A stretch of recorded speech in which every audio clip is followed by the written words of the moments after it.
Well, good evening and welcome. This is PJNet.TV and I'm Coach Prasick, and I'm glad you're here. And if you think it's late, it is 9 p.m. here on the East Coast. If you think that's kind of late to get started, that is nothing compared to the time that our guest is experiencing in the Netherlands, in Holland. Yeah, halfway around the world, it is 3 a.m., but our friend, for the first time, our first time guest, number 300 and, I don't know, 40, what is it? That's 339, somewhere up there. But we are glad to welcome, and I'm going to put his name up here, and I have practiced it. It is Wouter. Yes, it is Wouter. That's not how it's spelled. Yes. But Wouter, I guess Droppers is spelled the way it's spelled, or pronounced the way it's spelled. Yes. Okay. That's good. Well, I know it's quite a sacrifice for you to be here, Wouter, and we appreciate you sharing your perspectives on the Christian faith and from where you're at.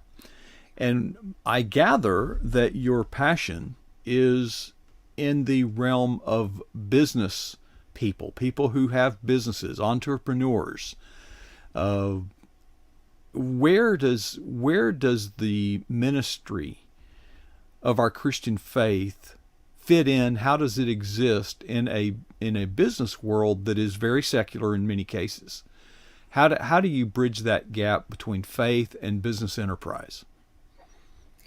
Yeah, I think faith is the foundation of everything you do. So it's also the foundation of your thinking about business and how to do business. Everyone believes in something. Everyone has convictions, and that forms their idea about life. Everyone has ambitions as well, and ambitions, they spark your thinking, and your thinking spark your actions, and your actions spark what you do, and what you do sparks your destiny.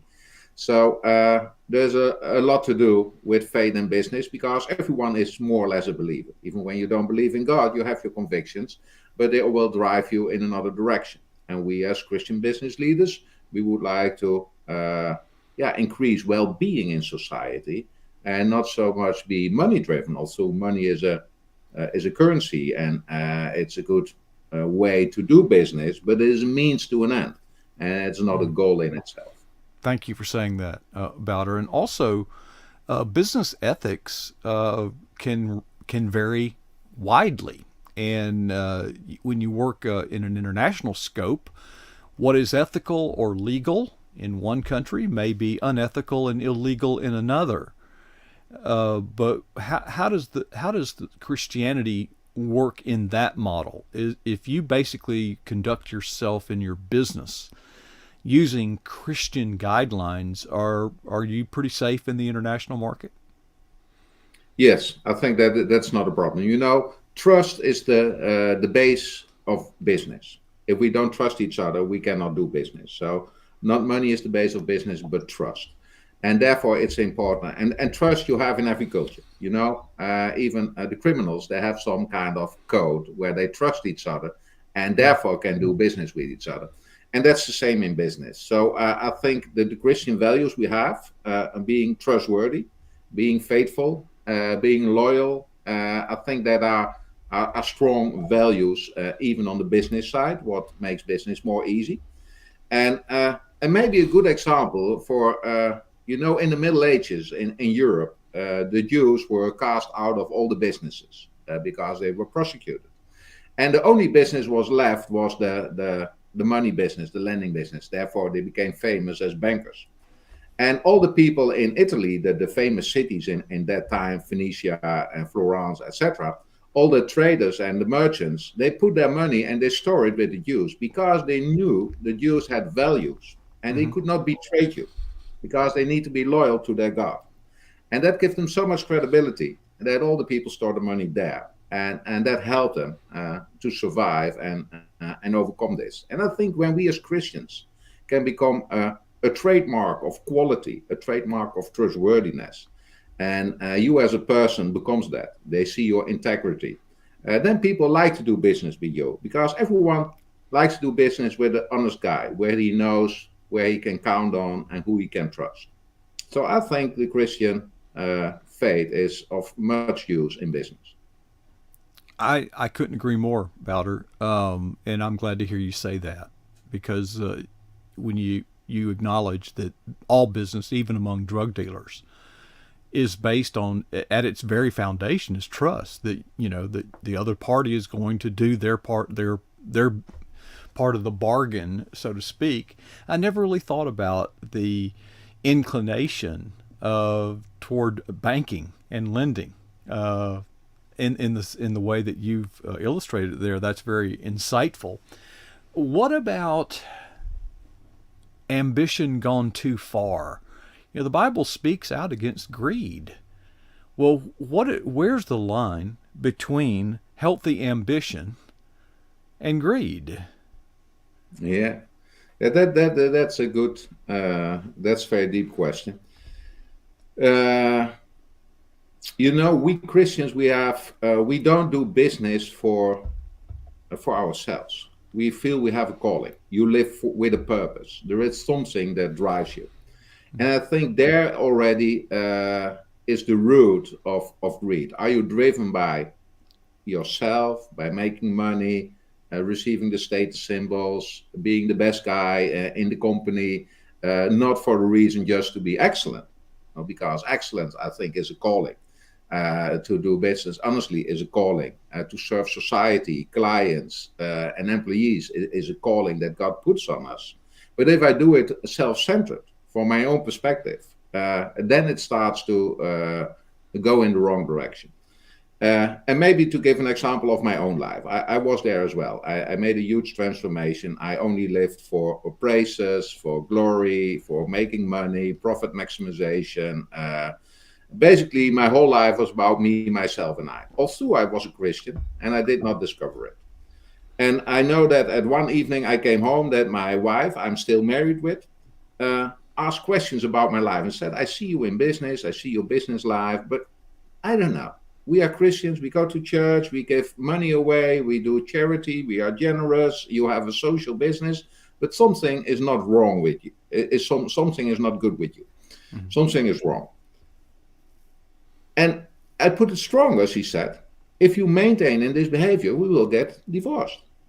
And I had no clue what she was talking about because I go to church, I was a Christian, I was social in business, we were generous, we're giving money away, nice family, good children, going to Christian school. So everything I learned from my upbringing, I did and was good. So I had no clue what she was talking about. And because I had no clue, we went into therapy just to talk about our marriage. And at one of those moments, she started to open up and said, Wouter, you are not a bad guy, You in your heart, you are good. When you come home, the children jump in your arms. You really would like to do something for us. And then you say, let us go eat pancakes, for example. And then we go to a pancake restaurant. And that's nice. But it's not about eating pancakes. The first time I really liked it. It was a delight. But we did it over and over and over again. And you never asked me something.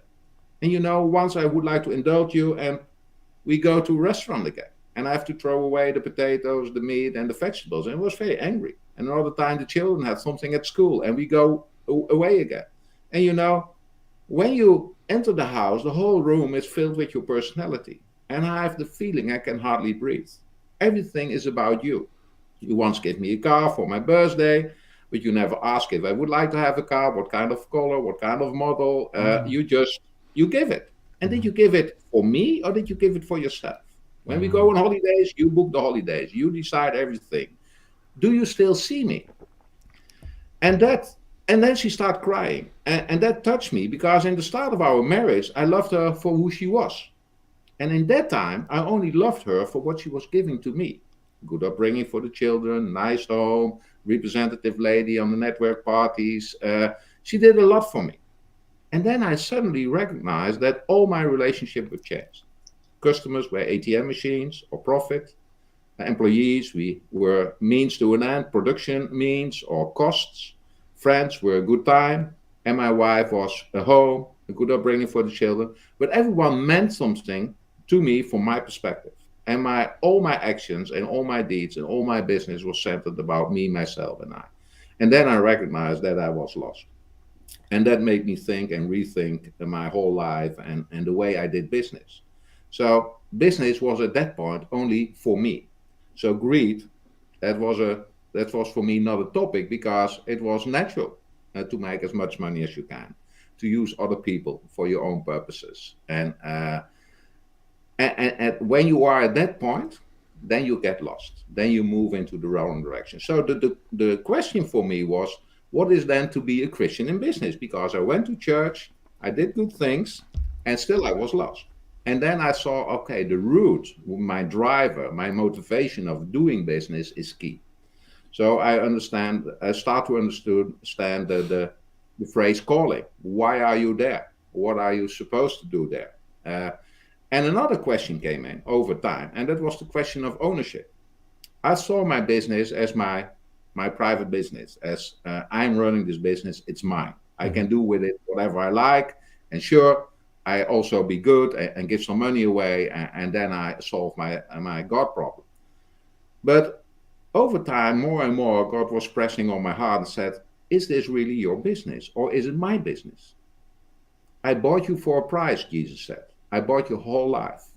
And everything on earth belongs to me, as Psalms are saying. Even the herds on the mountain and the sheep and everything. And even in I think in Micha that he's starting, even silver and gold belongs to me.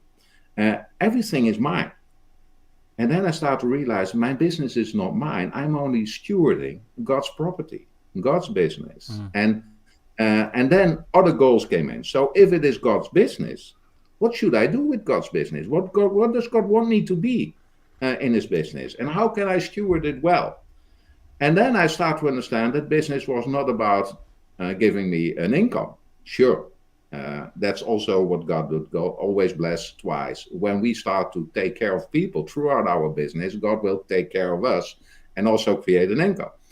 And but basically, business is a means to an end. You know, there are many needs in this world. And we are an entrepreneur and we see opportunities and we can solve those needs. And sure, we need to make money of it for our savings, pensions. So money making is not the issue. But the reason why we do what we do, that is the issue. So if you ask me about where do you get lost in business, where comes greed in, then it has to do with the root, the motivation. Why are you in business? Do you feel a calling for your business? Do you have a purpose that is bigger than yourself? And the topic of ownership. Is this business really of you? Or are you only a steward and is it basically God's business and God's money? So now when we do an investment or we give money away, I pray with my wife at the start of the year. We make a list and we ask God, where do you want us to spend your money? What do you want to do with your profit? And that's a different prayer. You know, in the past, my prayer was, God, please bless this day and help me to do my business well. And now I start praying, God, what do you want me to do today? And what do you want me to do with your clients? And what do you want me to do with your problem and this supplier or whatever? So that's a different way of doing business. And I think there is the root and the key of the Christian business, the purpose and the calling and the ownership. In listening to your story, Wouter, you're reminding me of myself. Let me share my experience and see if yours is similar. When I was in business, like you were saying, employees were a commodity. They were to be used. Money was to be used. My family was an accessory for my own enjoyment. It was, when you bought that car for your wife, that's me. I bought my wife a brand new Corvette. Yes. And yes, there came a day in our marriage, that same day of reckoning. I didn't marry a Corvette. I married you, but you're never here.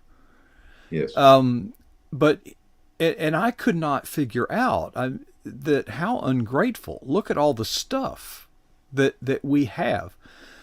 But here was my perspective. I was enjoying enormous success. And I attributed that enormous success to my cunning and my hard work. Yes. It never occurred to me that the only reason for all of these financial blessings was God. If Yes. God were to remove his hand of favor from my business activity, it all would have gone away. Yes. And when I came to this realization, when you realize I've blown it, all of these things don't mean anything to you. Indeed. Okay, you, Yes, you I'm realize fully how. with you. It's the same experience. Yeah. Tell me about your business. What business or businesses have you been in? When I was 18 years, I started my career in selling spare parts for automobiles. I worked in a bigger company and slowly worked my way up to the top. And when I was 28, I was in the management team doing marketing, purchasing. And I think in that time we had 100 million purchasing power, 120 stores in the Netherlands and Belgium. And then I moved to Volkswagen Audi. I was president of several dealerships, lease company, finances, body parts, the whole package. I did that for another 6 years. That were the years that I had my crisis and that I was changing. And then I went to one of the biggest resellers of cars in the Netherlands and became responsible for the Volvo and the Range Rover brand within that company. And that was, and when I was 42, my wife, there was a vacancy for CBMC in the Netherlands. And CBMC is a business ministry you also have in the US called Connecting Marketplace and the Business to Christ. And that is a ministry that would like to evangelize among business people, to make business leaders known to Christ and to help them to be very intentional about their faith in their leadership and in their entrepreneurship. I did that for another 7 years till 2015, and currently I'm president of Europartners. And Europartners is a European movement for business leaders with the same goal. Okay, I put that website up there, europartners.org. Your background, your roots go very deep in the automotive industry, but Europartners, does that transcend that background? So regardless of your business background, is Europartners something of interest? Yeah, Europartners, we would like to be the trusted friend of business people for their faith, business, and life journey. That's how we see ourselves. So we help all the business people throughout Europe if they have questions about faith, life, and business, and that combination, the crossroad of faith, life, and business. And we would like to make them known with what Jesus mentioned in John 10, verse 10. I would like to give you a life to the full. I would like to give you an abundant life. And how that looks like and how you can receive that, and we would like to help them to understand it. And we believe that as entrepreneurs, we are par excellence, far out. We can contribute to that life because we have talents, we have resources, we have possibilities, and we can also help to establish that life for society and for the people around us. And I saw on there where you've even put on some sort of Christian retreats for business people. Yes. What do you do at those? Yeah, in these retreats, we would like to bring people in God's presence. You know, in the past, we were very focused on evangelism in telling the gospel. Mm-hmm. And we saw more and more that people were not listening. So we discovered that telling in itself has no value or less value. And so we were asking ourselves, how can we still connect people to God? And what we see that people need nowadays is a time to rest, a time to get off the grid, just to take a time for themselves. Many people are busy, many people have challenges, and they would like to have time. And we said, okay, if we bring them in God's presence, and God can speak directly to them by His Holy Spirit through the people who are there. And that's why we're focusing on retreats more and more, because we would like to leave the telling mode or the one-way communication and really bring people in God's presence. Because what we also recognize that all the people who became Christian, and also in my own life, that was because of the interference of Jesus Himself. And you can, and now we try to create space and places where people can experience God, where they can listen. So we would like to take them out of their business, out of everything that distracts them, and out of their daily life and the phone calls. And many times we are too occupied to hear the voice of God. And just to bring them in a place where they can meet God and where they have time to think and to rethink and where God can speak in their life. As you share that, Wouter, I'm reminded of that scene where Jesus, it was the night before his crucifixion, and he talks about the vine and the branches, and he uses a word I think that captures what you're saying. He says, "Abide." Yes. You're right. The intensity of the business battle, and it is a battle. It's almost war. It's competition. It's very cutthroat. Our spirit needs that sense of abiding in Christ to just enjoy abiding in Christ. And even in my worst day, in my secular business model, I saw it then. I just didn't connect it, but because we'd be working around the hurry, but when the geese would fly over, and to this day, when the geese fly over, you can here in the United States we have Canadian geese. We call them honkers. You can hear them miles away. Even in my most secular, most pagan moment of intensity in business, when I would hear those geese, I would stop and just go outside and just abide.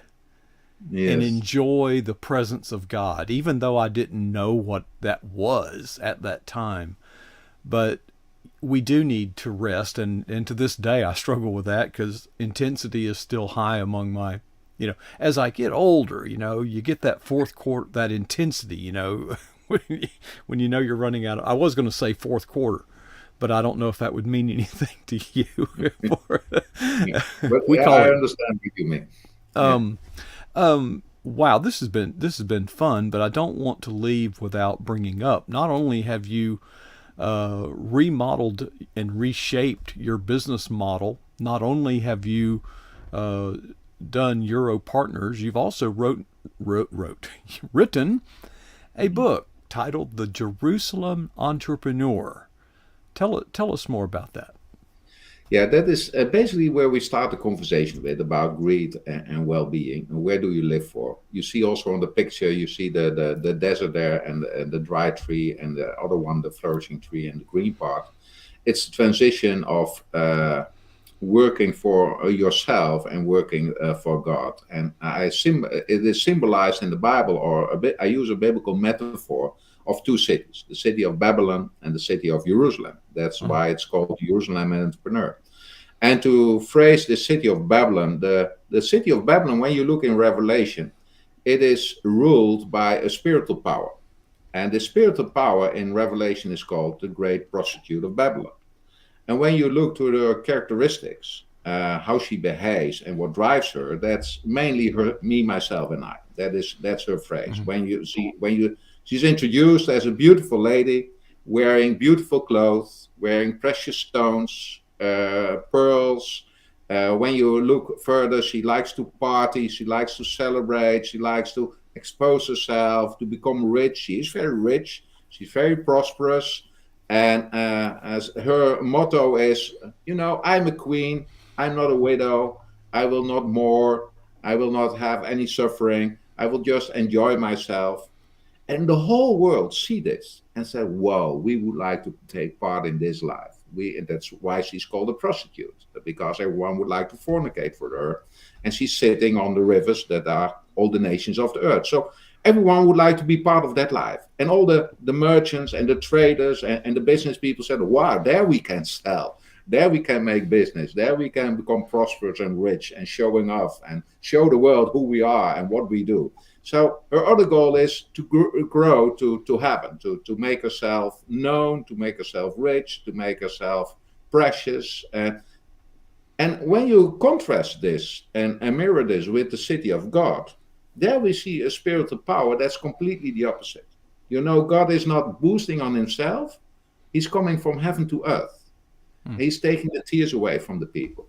He's not serving himself, he's serving the city.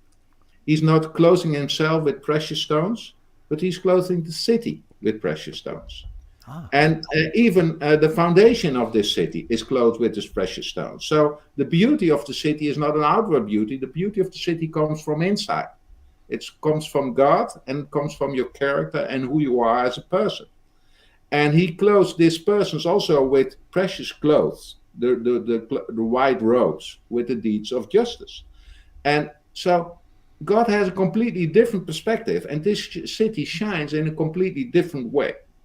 But this is the city that have a long-lasting life. It's the eternal city. Now, when you look at the birth of those cities, how they were established, that there you see the same. The city of Babylon is established by Nimrod. Nimrod is a character in the book of Genesis, and he was the first one who used power to build a world empire, to submit people for his own purpose and for its own goals. And he was called the first one.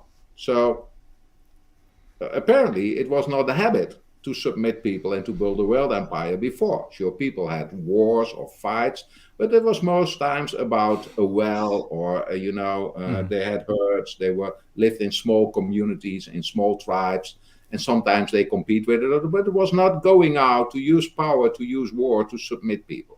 Nimrod is also called a hunter, someone who kills and takes. So his earning model is, I need to kill my competitors, and then I take and I conquer them, and then I will grow. Mm-hmm.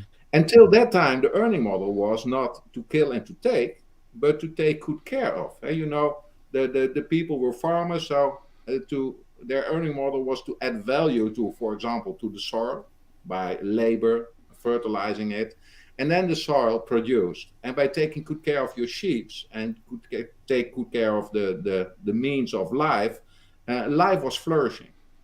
And Nimrod was contrary to that. And when I today walk in boardrooms, I see people talking about competition, creating a monopoly, raising the prices, killing you. And I see boardrooms where they talk, how can we add value to our customers? How can we add value to society? And what can we do to make society better? And see that as an earning model. And there you see two spirits, two cultures who more or less compete with each other. And there is where this book is about. Fascinating.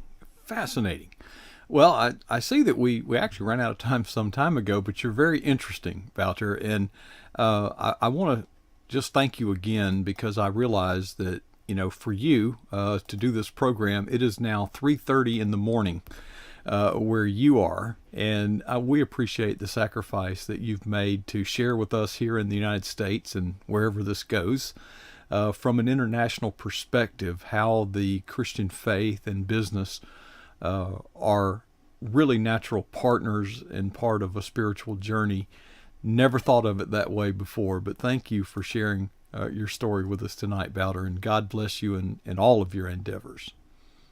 Thank you so much. You're most welcome. All right. Wouter, I'm still struggling. Wouter Droppers, all the way from the Netherlands, appearing here on pjnet.tv. What a honor, and we appreciate his sacrifice. So much wisdom, so little time, but we appreciate. I hope that those words are an inspiration and an encouragement to you. Whether you are in business or not, I think we are all in business in one way or another. We're all leaders in one way or another. So, I'm gonna be thinking about this for a while. Speaking of thinking of things, I want you to think about two things, two questions. They're really simple. Just ask yourself these two questions and answer yourself honestly. Here's the first question. What is the boldest thing that you've ever done in the kingdom of Christ?